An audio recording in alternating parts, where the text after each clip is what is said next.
Bismillahirrahmanirrahim. Assalamualaikum warahmatullahi wabarakatuh.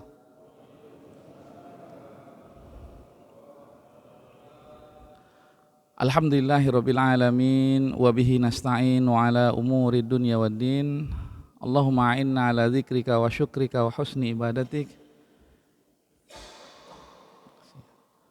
Allahumma innaka afuwun karimun tuhibbul afwa fa'fu anna. Allahumma inna nas'aluka ridhaka wal jannah wa na'udzubika min sakhatika wan nar. Allahumma barik lana fi Rajab wa Sya'ban wa ballighna Ramadan. Amin ya rabbal alamin. Bapak-bapak, Ibu sekalian yang berbahagia, jamaah Masjid Al-Mukhlisin yang dicintai, dirahmati oleh Allah Subhanahu wa taala, kita bersyukur atas karunia yang Allah limpahkan kepada kita, kasih sayang yang senantiasa diberikannya begitu banyak, melimpah kepada kita, keluarga, handai tolan, kaum kerabat, dan kepada umat ini, bahkan nikmat Allah bagi alam semesta. Tiada yang pantas untuk kita ungkapkan saat ini kecuali memuji Allah Subhanahu wa taala. Alhamdulillahi rabbil alamin. Segala puji hanya milik Allah. Karena Allah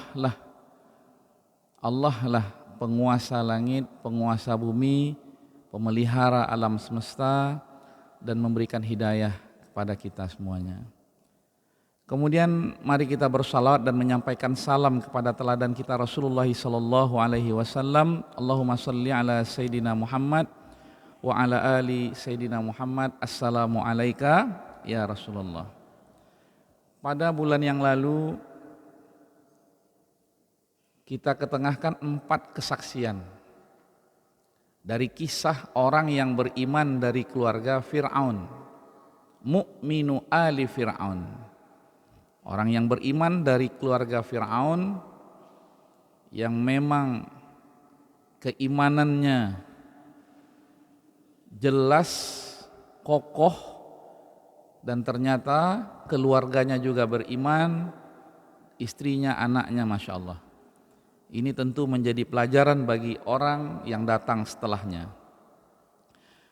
Nah, yang terakhir dari kesaksian bagaimana nasihat atau arahan dari orang yang beriman ini kepada kaumnya, tanda cinta kepada kaumnya, tanda sayang kepada kaumnya, sehingga perlu mengingatkan kaumnya tentang Allah, keberadaan Allah, mengesahkan Allah, dan selalu beribadah hanya untuk Allah Subhanahu wa taala. Sehingga di kesaksian yang keempat ini beliau mengajak, jadi tidak hanya mengungkapkan kebenaran menghadapi Fir'aun, tetapi mengajak kaumnya, masyarakatnya untuk kembali kepada fitrahnya, kembali kepada Allah. Nah, itulah yang disebut dengan jalan selamat. Jalan selamat hanya jalan Allah Subhanahu wa taala. Difahamkan kepada kaumnya hakikat dunia, ujian. Kemudian dipahamkan kepada kaumnya hakikat akhirat, tempat yang abadi, sebagai balasan kehidupannya di dunia yang menjadi ujian bagi dia. Kemudian dipahamkan tentang hakikat amal. Jadi ketika dia mengajak kaumnya, dipahamkan dunia, dipahamkan hakikat amal, hakikat perbuatan. Bahwasanya ketika seseorang melakukan kejahatan, maka balasan dari kejahatannya sebanding. Berbeda ketika seseorang melakukan kebaikan. Di dunia dilipat gandakan, di akhirat surga yang abadi. Dijelaskan sejelas-jelasnya, dan itu bukti dari keikhlasan beliau untuk kaumnya. Betapa cintanya dia, ya betapa semangatnya dia untuk senantiasa mengajak kaumnya ke jalan Allah Subhanahu wa taala. Bahkan kemudian bagaimana ketika seseorang Allah masukkan ke dalam surga Allah yang kekal itu, maka sesungguhnya dia diberi rizki yang tiada henti-hentinya ketika dia dimasukkan oleh Allah ke dalam surga. Yurzaquna fiha bighairi hisab. Itulah balasan yang Allah berikan kepada orang-orang yang beriman. Jadi rizki yang tiada putus di akhirat kelak.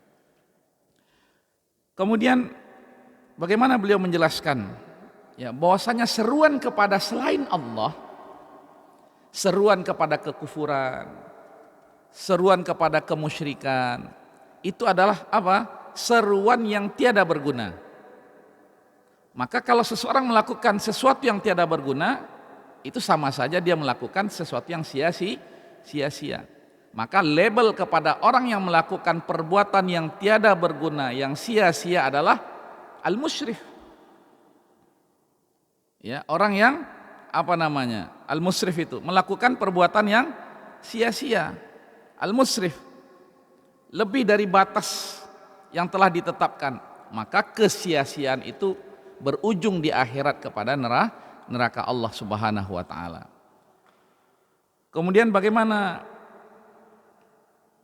di kesaksian yang keempat ini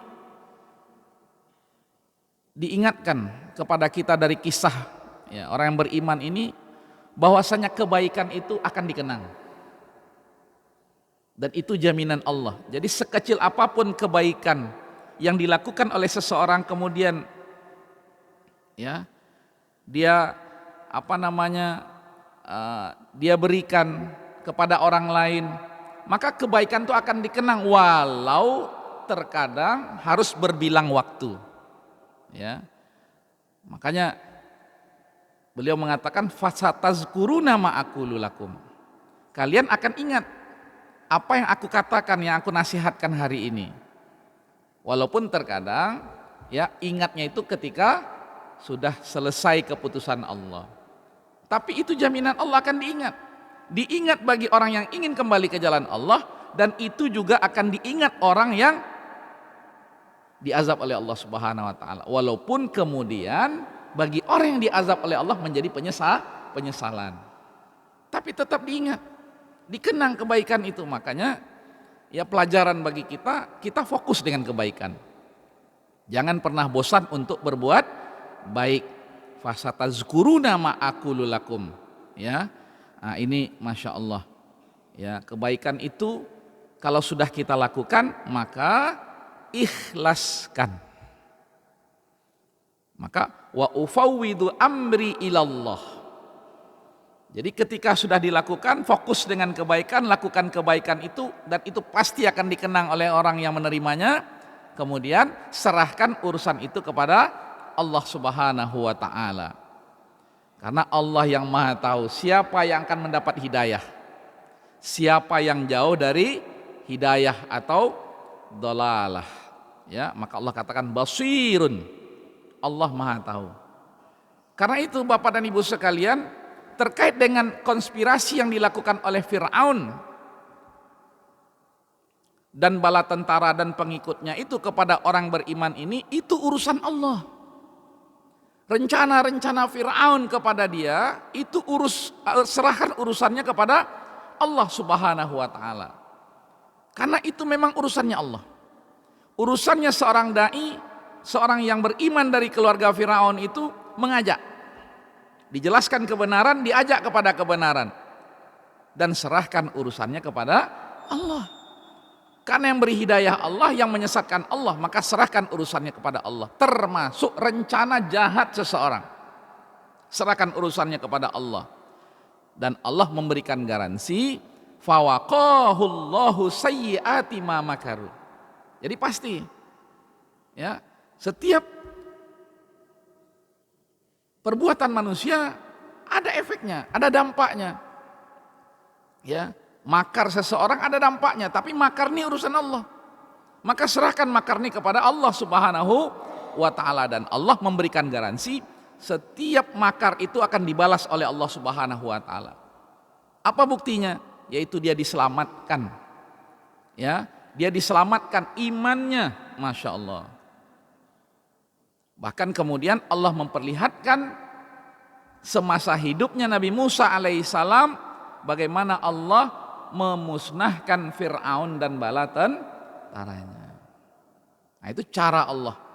Ya, satu, seseorang tetap dengan keimanannya. Yang kedua, Allah perlihatkan bagaimana Allah memusnahkan suatu kaum, memusnahkan Fir'aun dengan pengikutnya. Nah, yang menarik di ayat 45 Bapak dan Ibu sekalian, ya,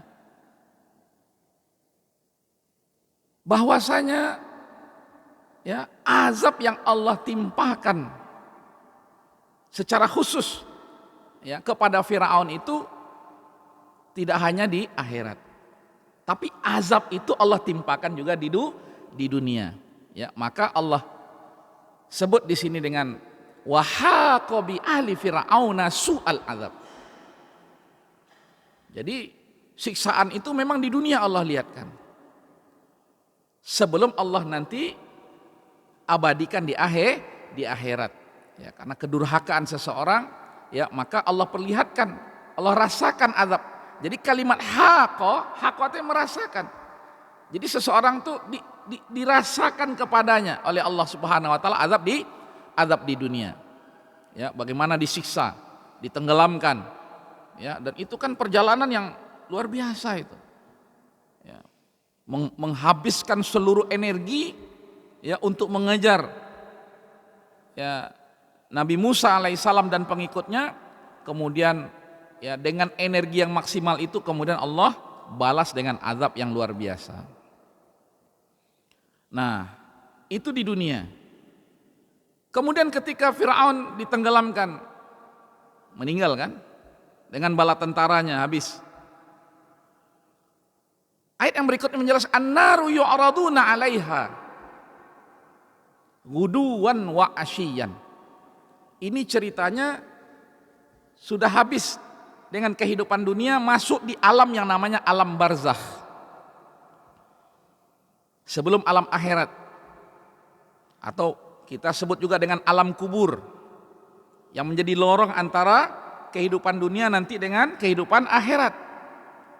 Dan ayat 46 ini menjelaskan dan bersandarkan kepada hadis-hadis Rasulullah SAW tentang adanya, benarnya kehidupan alam barzakh, alam kubur, dan adanya siksa kubur dan kenikmatan kubur. Nah, di sini bercerita tentang siksa yang ditimpakan oleh Allah kepada Fir'aun dan pengikutnya di alam barzakh. An-naru yu'raduna 'alaiha ghuduwan wa 'ashiyyan.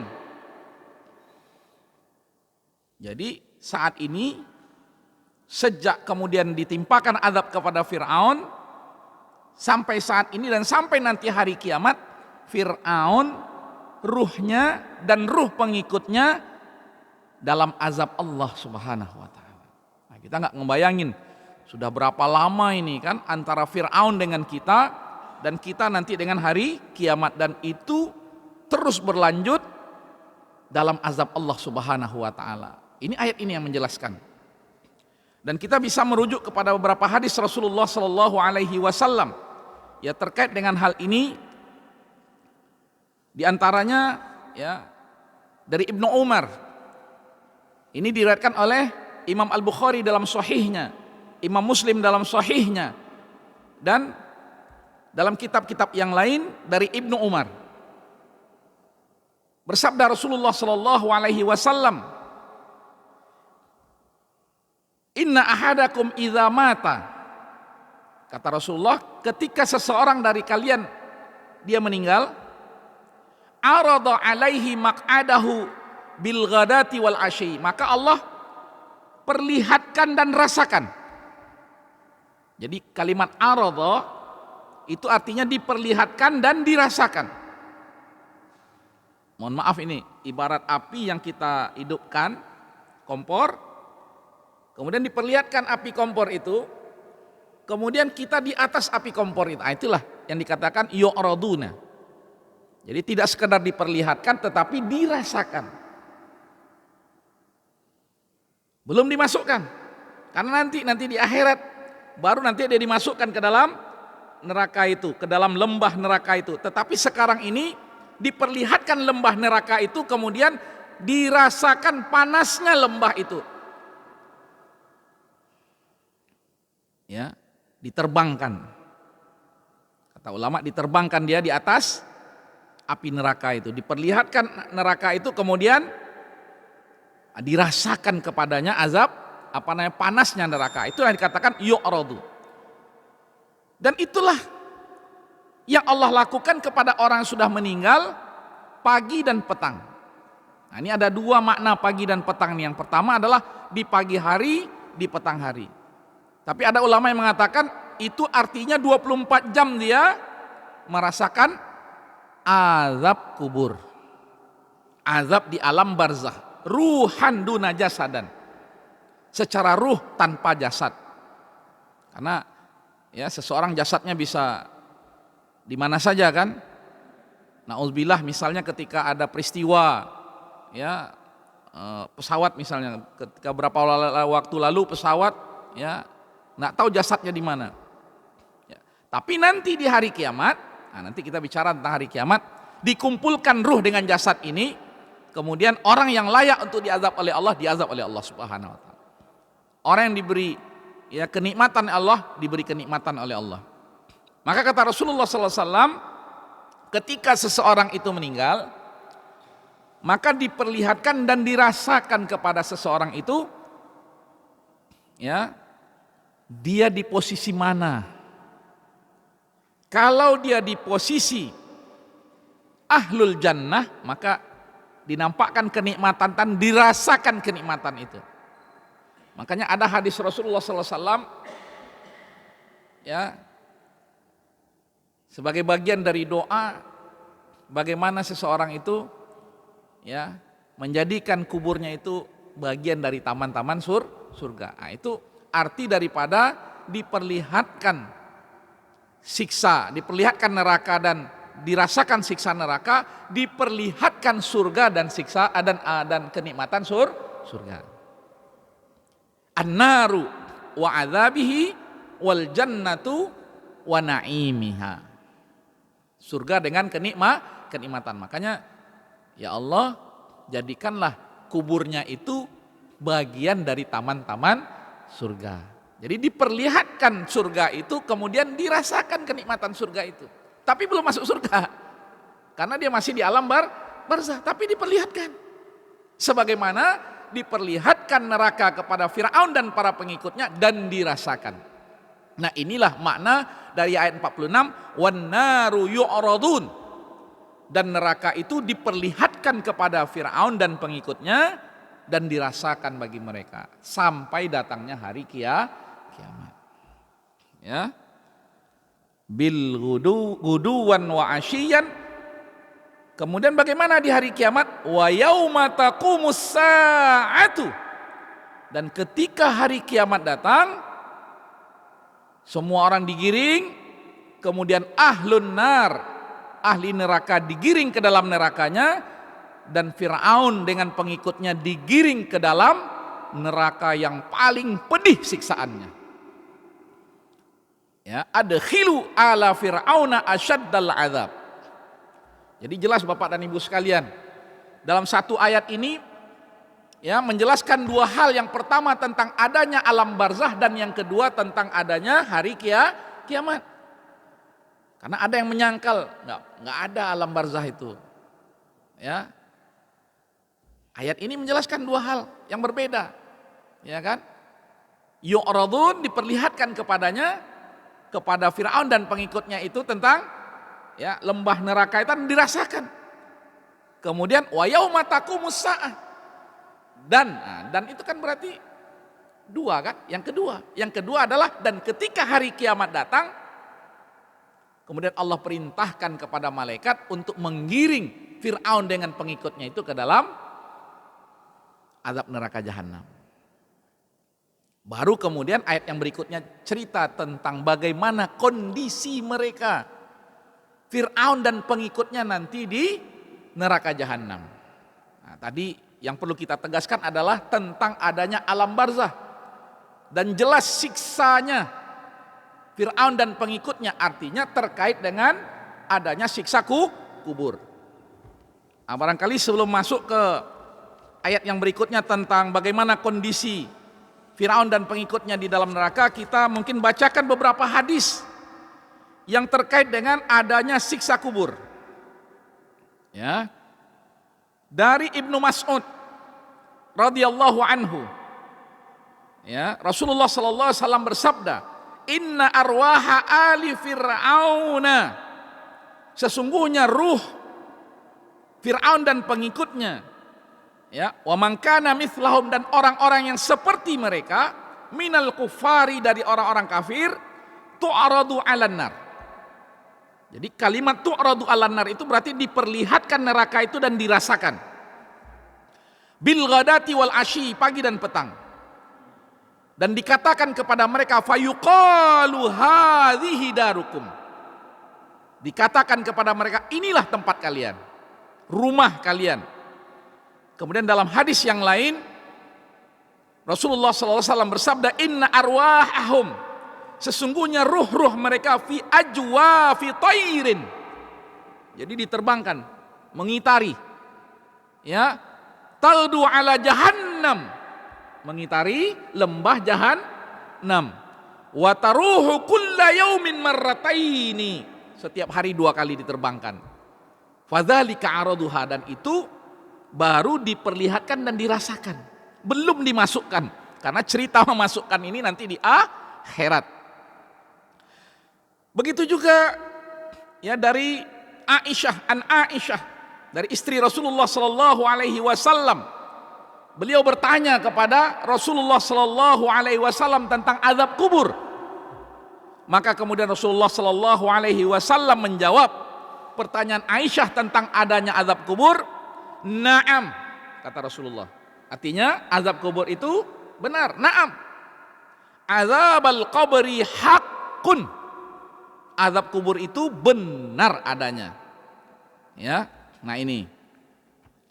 Walaupun di ayat yang tadi kita sebutkan dalam surah Al-Mu'min ini belum dijelaskan apakah yang diazab itu jasad dengan ruh atau ruh saja. Ya, nah ini yang menjelaskan ini adalah sunnah Rasulullah Sallallahu Alaihi Wasallam.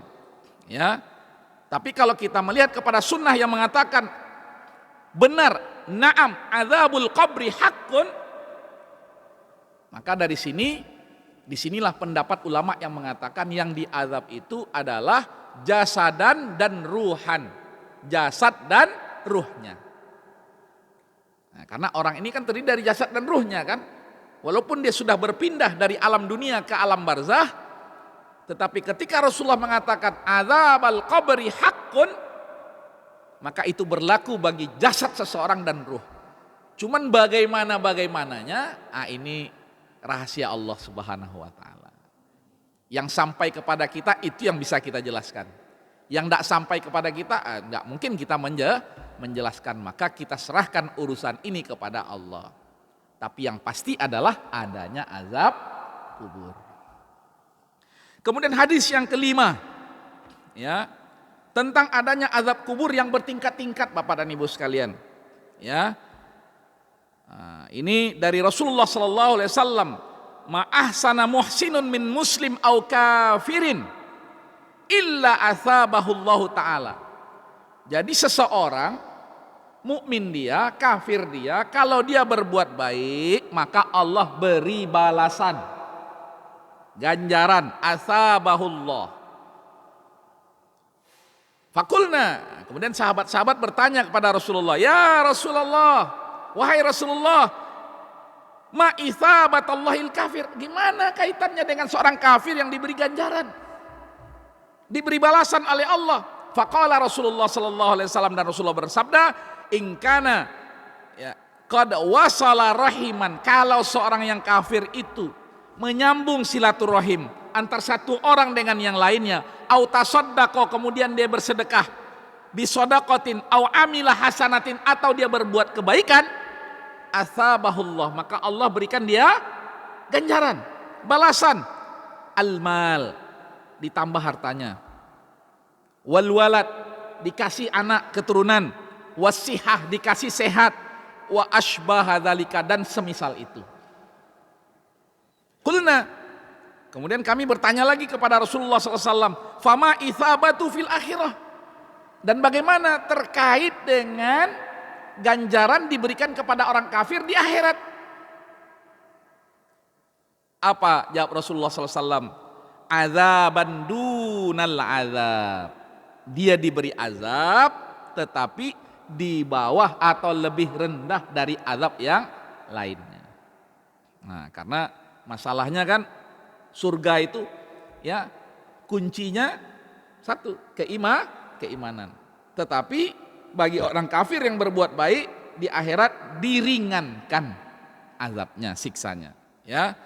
Nah, kemudian Rasulullah SAW membaca, ya, adkhilu ala fir'auna asyaddal azab.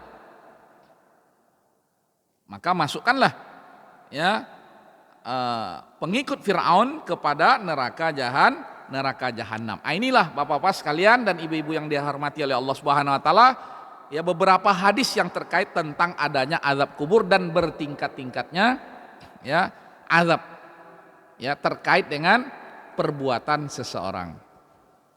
Kemudian kita kembali ke ayat 46, ya. Dan bagaimana di akhirat? Jadi di akhirat ini terjadilah apa? Bantah membantah. Dialog yang luar biasa antara yang mengikut dengan yang diikuti. Terjadilah dialog antara siapa? Pengikut Firaun.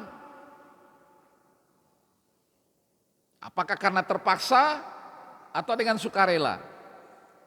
Dengan Firaun yang sombong, tapi Allah membahasakan di sini dengan bahasa orang yang sombong, ya. Dan berkatalah wa iz yatahajuna finnari, dan ketika mereka yang mengikut dengan yang diikuti saling berbantah-bantah di akhirat, di neraka Allah Subhanahu wa taala. Fayaqulu du'afa'u lil ladzina istakbaru, dan berkatalah yang lemah yang mengikuti kepada yang sombong yang diikuti. Inna kunna lakum taba'an, lah kami ini kan ikutmu wahai pemimpinku. Maka berikanlah kami apa? Fahal antum mughnuna anna, maka berikanlah kepada kami apa? Ya, nasiban minan nar. Artinya mughnuna anna, berikanlah kepada kami keringanan azab di akhirat. Enggak sanggup, enggak tahan lagi dengan azab ini. Karena kami kan hanya ikut. Bukan yang yang diikuti, tapi pengikut. Kemudian yang sombong, Fir'aun, ya, dengan dengan petinggi-petingginya itu, ya, mengatakan begini, qala alladzina istakbaru inna kullun fiha. Masalahnya sekarang ini nanti di akhirat kita kan sama-sama di neraka. Gimana saya akan berikan pertolongan? Ya, jadi nggak ada lagi berguna antara yang mengikut dengan yang diikuti karena sama-sama di neraka Allah Subhanahu wa taala. Inna kullun fiha.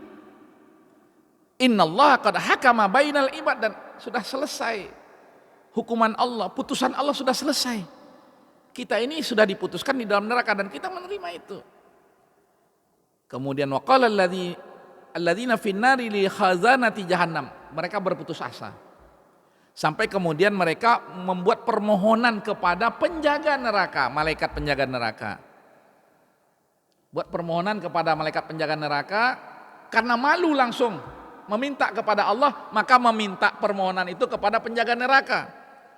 Ud'u rabbakum, mintalah kepada Tuhanmu wahai penjaga neraka, yukhaffif anna, agar diringankan bagi kami, yauman, sehari saja, minal azab, minta diringankan azabnya sehari. Ibaratnya kalau 7 hari misalnya dalam hitungan kita, minta hari Minggu, ya didiskon lah, untuk dilepaskan dari azab Allah. Saking pedihnya azab Allah Subhanahu wa taala. Ya, kemudian apa jawaban dari penjaga neraka? Qalu awalam taku ta'tikum rusulukum bil bayyinat. Dikasih kepada mereka ya apa?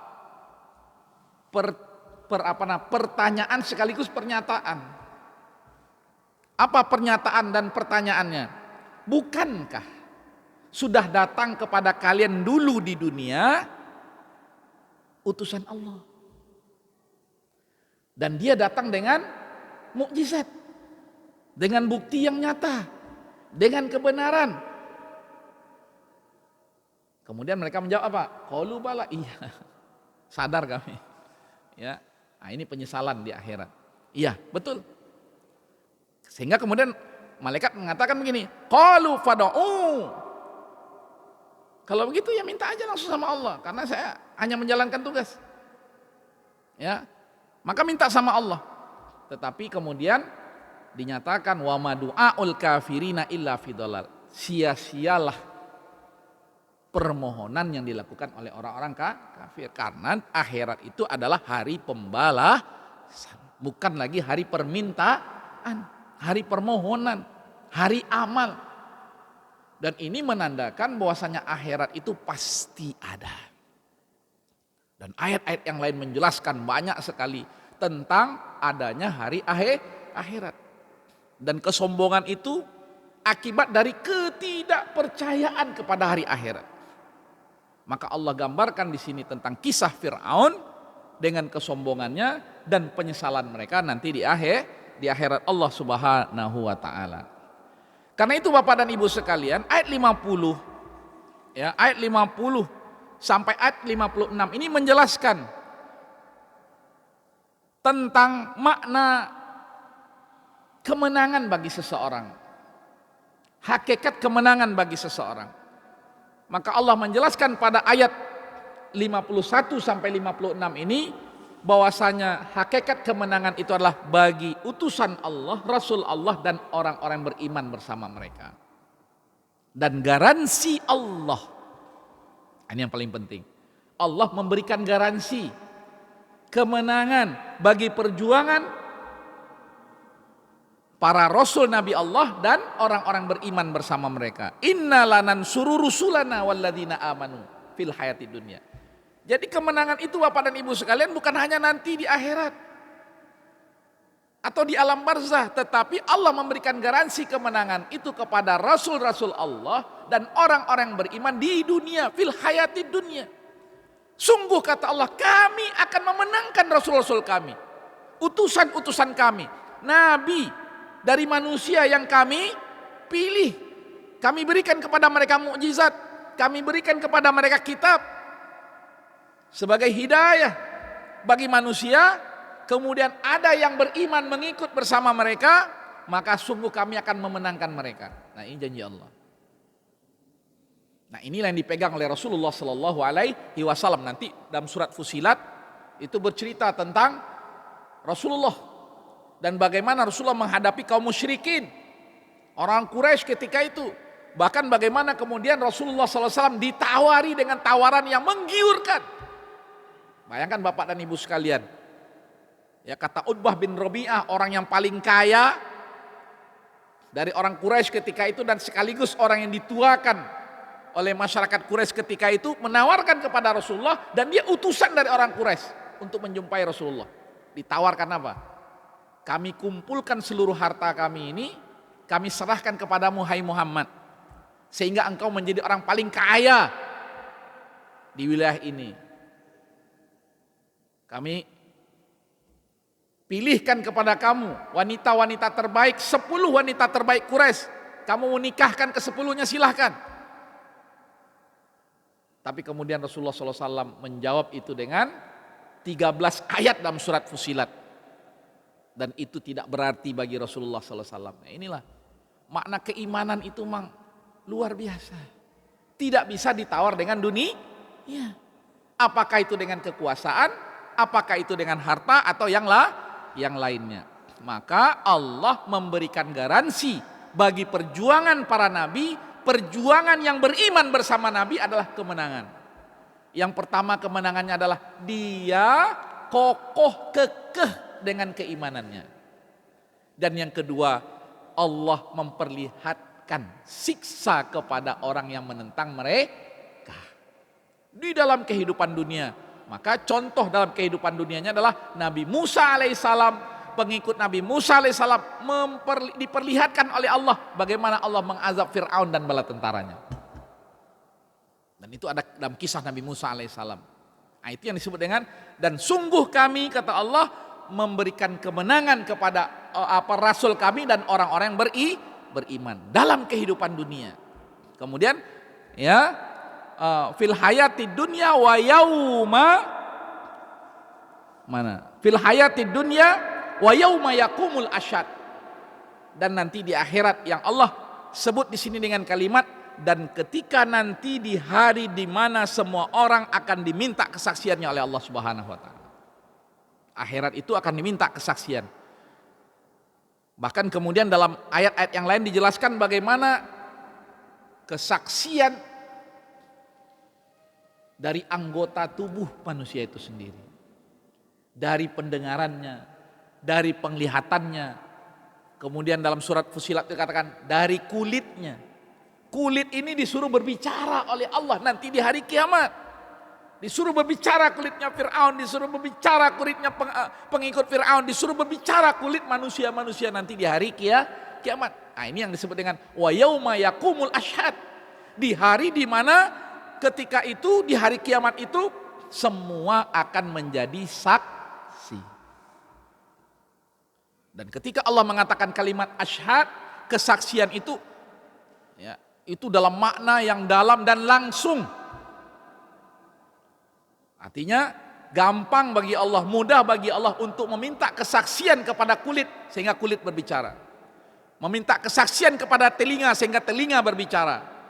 Meminta kesaksian kepada penglihatan maka mata berbicara. Nah, itu yang dikatakan asyhad. Kesaksian langsung. Kalau sekarang mustahil kan? Gimana telinga bicara Ustaz? Gimana kulit bicara Ustaz? Tapi itu janji Allah Subhanahu wa taala. Ya, nanti di akhirat itu semuanya akan berbicara. Dalam surah Al-Zilzalah juga Allah pertegas. Ya, yauma idzin tuhaddisu akhbaraha. Dan ketika itu semuanya bicara. Karena Allah mengizinkan segala sesuatu berbicara bi anna rabbaka auhalaha. Kalau sudah Allah yang mengizinkan, tidak ada yang mustahil. Tapi Allah janjikan di dalam Al-Quran yang menjadi petunjuk bagi kita ini, semuanya bisa menjadi saksi.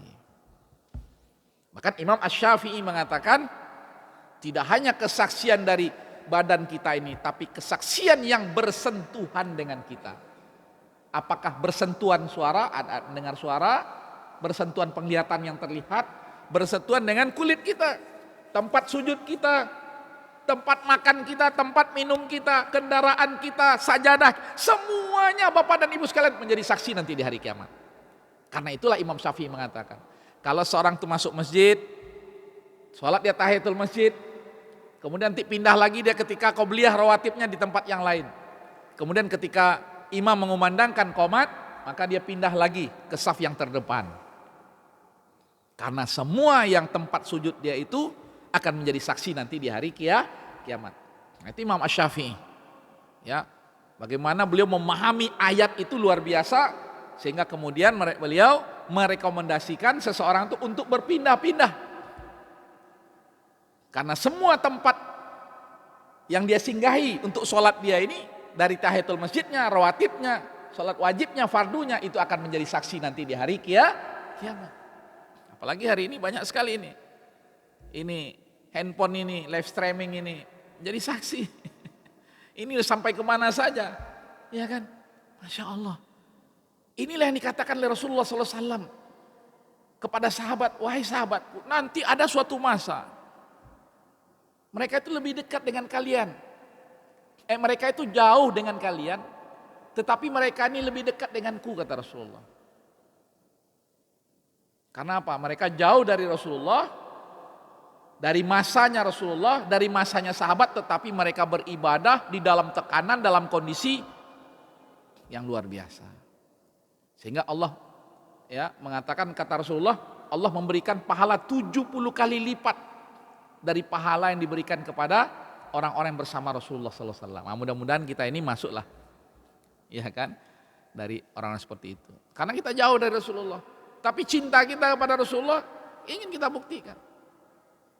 Dan mudah-mudahan kisah Fir'aun ini menginspirasi kita ya untuk apa? Untuk bersama Allah Subhanahu wa taala. Karena kemenangan itu hanya bagi orang-orang yang beriman dan mereka mengikut Rasul-Rasul Allah Subhanahu wa taala. Kemudian Allah jelaskan lagi, yauma la yanfa'udz zalimina ma'dziratuhum, dan kalau udah cerita hari kiamat enggak ada lagi kebermanfaatan dari upaya usaha orang-orang yang zalim. Habis. Enggak ada bermanfaat lagi. Jadi kalau mereka minta maaf enggak ada lagi. Minta maaf tuh hanya di dunia. Makanya ketika seorang itu melakukan kesalahan, kekhilafan, boleh minta maaf di dunia ini. Tapi kalau sudah di akhirat kelak enggak ada lagi permintaan maaf. La yanfa'udz zalimina ma'dziratum. Kita khawatir.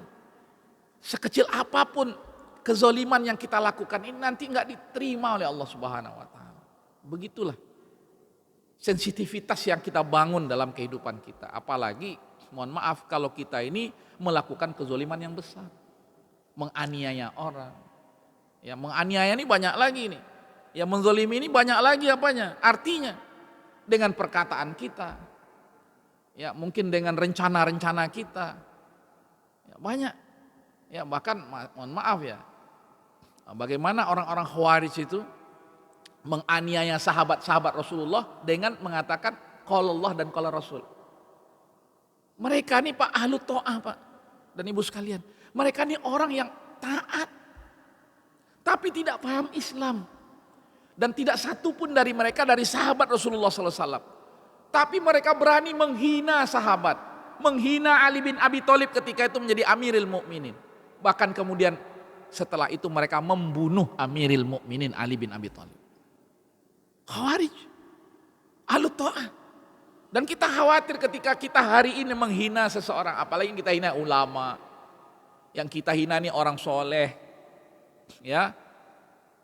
Bagaimana ini nanti pertanggungjawabnya di akhirat Allah? Karena kita ini percaya dan akhirat Allah Subhanahu wa taala. Maka kalau itu terjadi hari ini kita memohon ampunan Allah, kalau perlu, ya apa? Kita minta maaf kepada yang bersangkutan dan tidak akan berkurang wibawa seseorang ketika seorang minta maaf.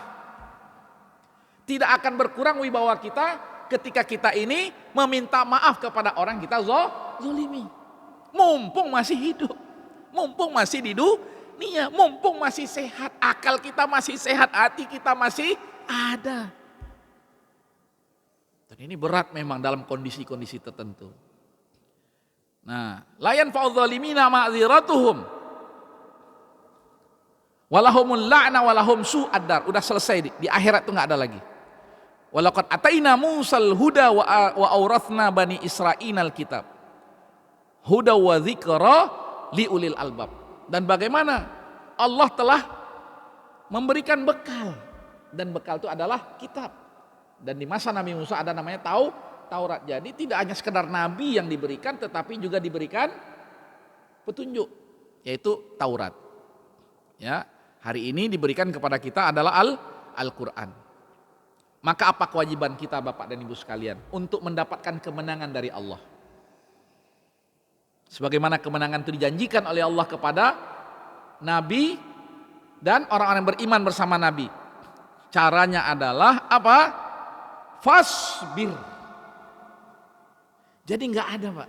Dan Ibu sekalian obatnya untuk menghadapi, untuk menang itu kecuali bersabar. Ya, jadi sabar itu memang apa? Obat yang paling ampuh. Sabar.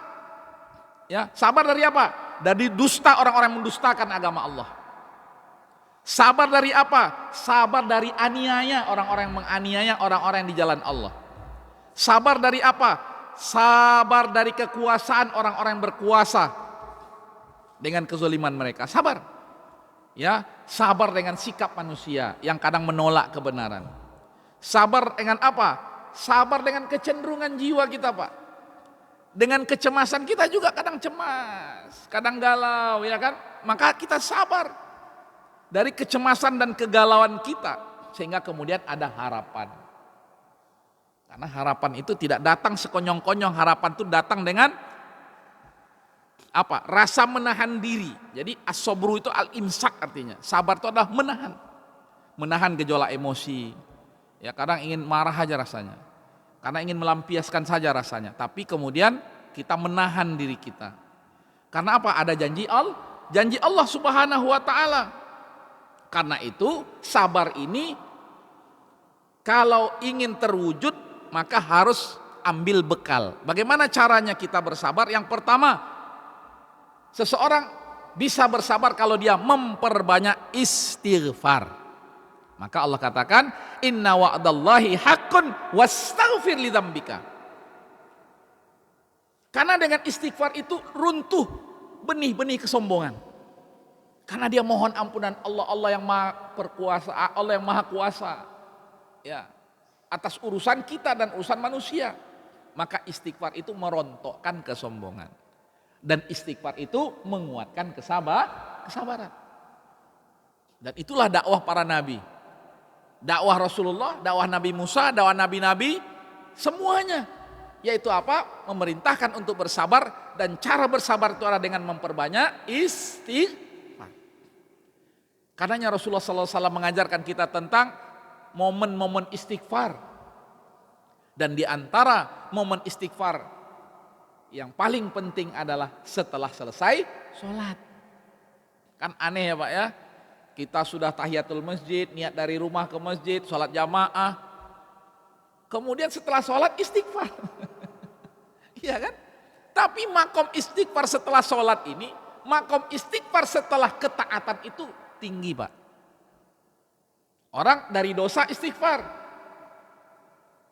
Itu sudah luar biasa. Bagaimana orang setelah taat istighfar? Maka ini makomnya yang tinggi. Maka kalau ditanya, ya makom istighfar yang paling tinggi apa? Makom istighfar yang paling tinggi adalah beristighfar setelah melakukan ketaatan. Karena boleh jadi nanti setelah taat ini dia merasa hebat. Nah ini yang terjadi pada orang Khawarij. Merasa sholat dia lebih baik dari sholatnya sahabat-sahabat Rasulullah.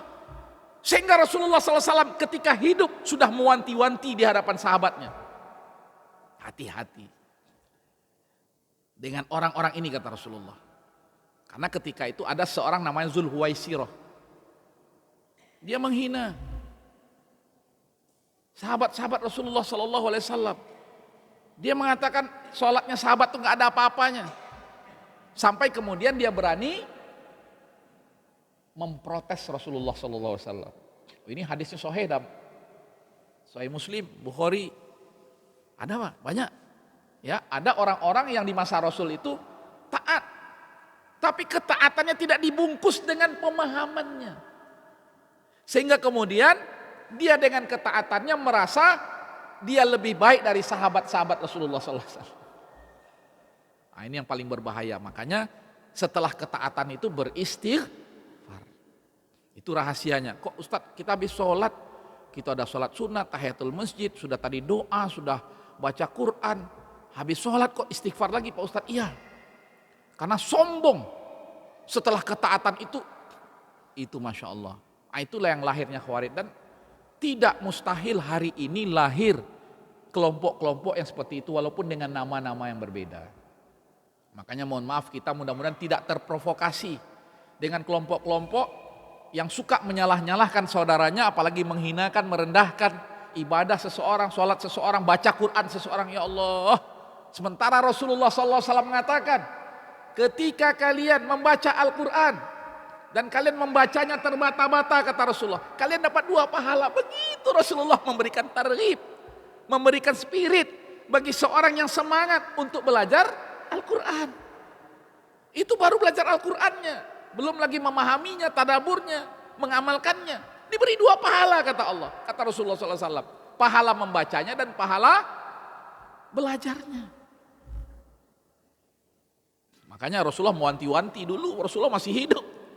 ada orang-orang yang apa? Fa innalahu ashaban yahkiru salata ahadikum ila salatihim, yang menghina merendahkan salat kalian wahai sahabat-sahabat, direndahkan, dihina.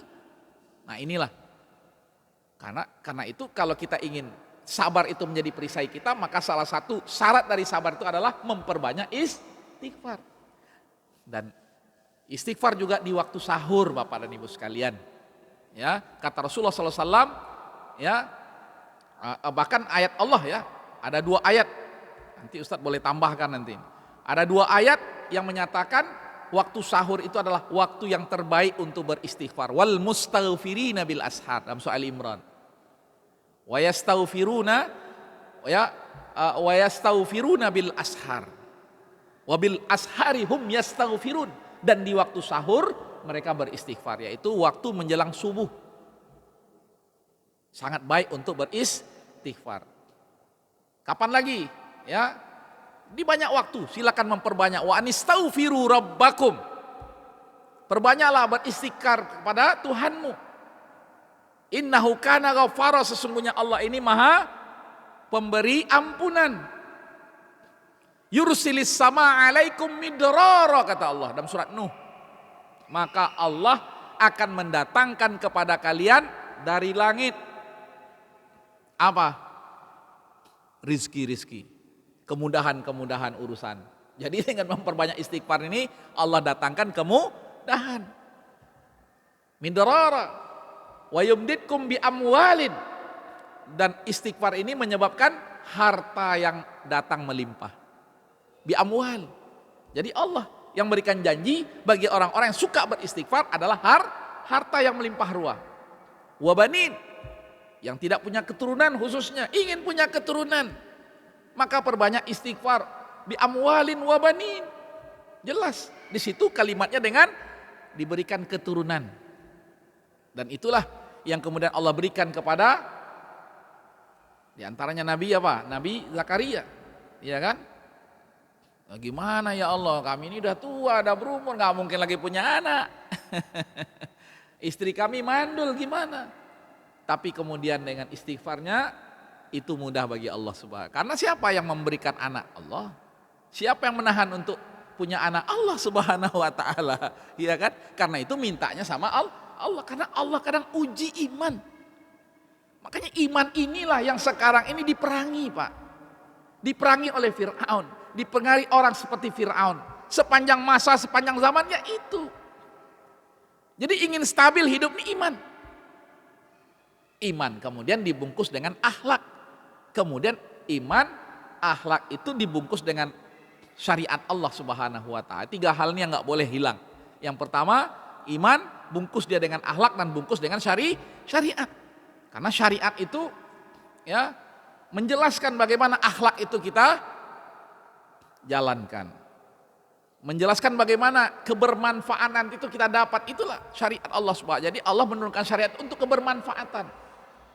Allah perintahkan ini, Allah larang ini, ya kan, untuk kebermanfaatan.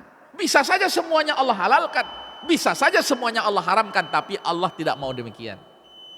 Ya, Bapak dan Ibu sekalian, maka perbanyak istighfar. Dan yang kedua, yang terakhir, memperbanyak apa? Tasbih. Bertasbih kepada Allah.